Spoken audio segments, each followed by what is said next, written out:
Each breath tasted of memory and dust.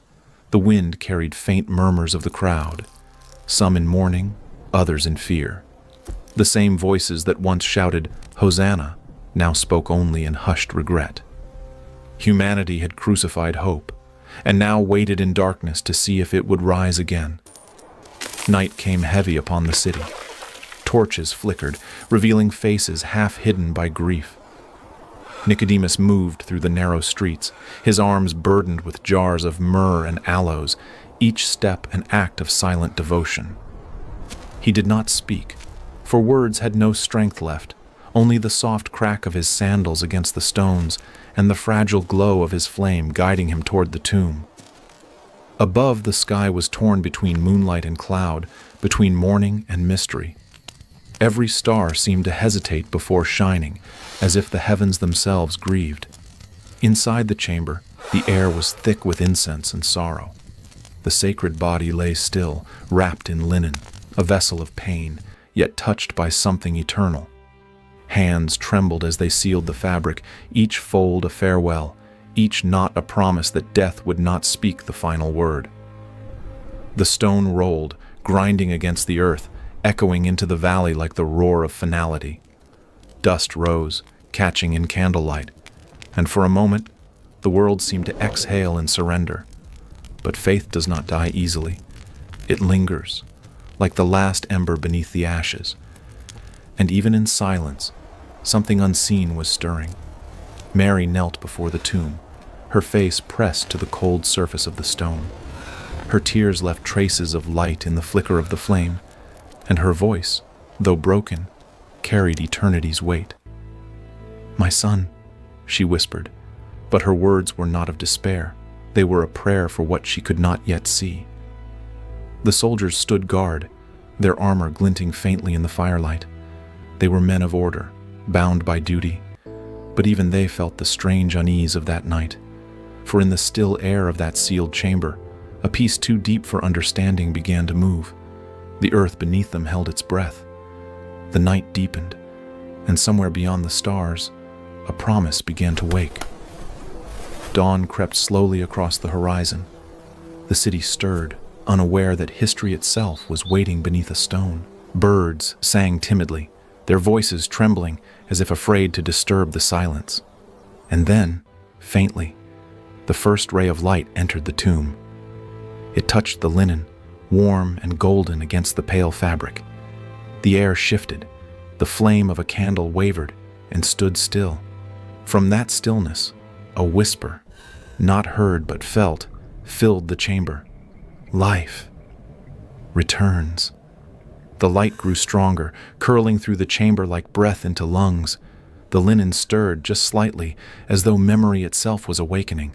And then, with a silence deeper than thunder, the impossible began. The body that once bore the weight of the world was no longer bound by death. It rose, not with power, but with grace, as if lifted by eternity's own hands. The light wrapped around him like morning mist, and the wounds that once bled now glowed with divine fire. The stone trembled, dust fell from its edges. The seal cracked. Outside, a Roman soldier's torch flickered violently. He looked toward the tomb uncertain, his heart pounding louder than the wind. The earth shifted beneath his feet, and the whisper became a pulse. Within the tomb, the flame of the candle bowed to a greater light, and where there had been death, there was now radiance. The shroud lay folded neatly, the imprint of divinity lingering in the air. And from the darkness of that sealed place, a light rose that would never fade again. Outside, the wind carried new life. The olive trees swayed, and the birds sang as though creation itself had remembered the language of joy. The clouds parted, revealing a sun brighter than any that had come before. Mary felt it before she saw it, a warmth on her skin, a trembling in her heart that defied all grief. She turned toward the tomb, and though her eyes were blurred with tears, she saw light pouring through the cracks in the stone. Her breath caught. Her soul knew. She fell to her knees, hands trembling as the wind surrounded her, lifting the edges of her veil like unseen wings. And in that moment, her sorrow turned to awe. Meanwhile, Peter walked through the ruins of his guilt. Every shadow seemed to whisper his denial. He could not forgive himself. He could not believe that the one he had loved was gone forever. Yet in the quiet morning, he felt something on the wind. A scent, faint but familiar, like myrrh and dawn and memory. He looked toward the east. The city was awakening, but deep within him, a flicker of something sacred began to stir. He fell to his knees beside the fire's ashes, eyes wet with shame and hope intertwined.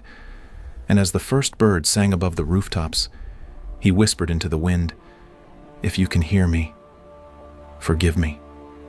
The answer did not come as a voice, but as warmth, gentle, persistent, divine, like the breath of mercy itself. In the garden, the stone had rolled aside. The world did not notice. No trumpets sounded, no armies gathered. The greatest moment in history arrived in silence. Light poured from the tomb like liquid gold, and in that light, a figure stepped forth, clothed not in splendor, but in peace. The marks of love still in his hands, the memory of pain still in his eyes, yet beyond them, eternity. He looked upon the dawn, and the dawn bowed before him.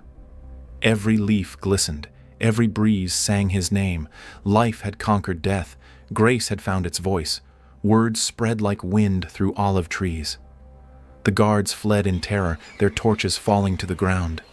But faith, once fragile, now burned with the fire of heaven. Mary ran toward the tomb, her heart pounding like a prayer. The air shimmered, and for a moment she thought she saw him, the shape of love in human form, bathed in gold and morning light. She fell to the earth, trembling, not in fear, but in awe. Her tears met the soil, and from them flowers seemed to bloom. The earth itself was reborn. "Do not weep," a voice whispered through her heart, "for I am here." And though her eyes could not comprehend, her soul did. Faith had found her again. Beyond Jerusalem, the hills shimmered under dawn. Shepherds looked up from their flocks, feeling a strange warmth on their faces.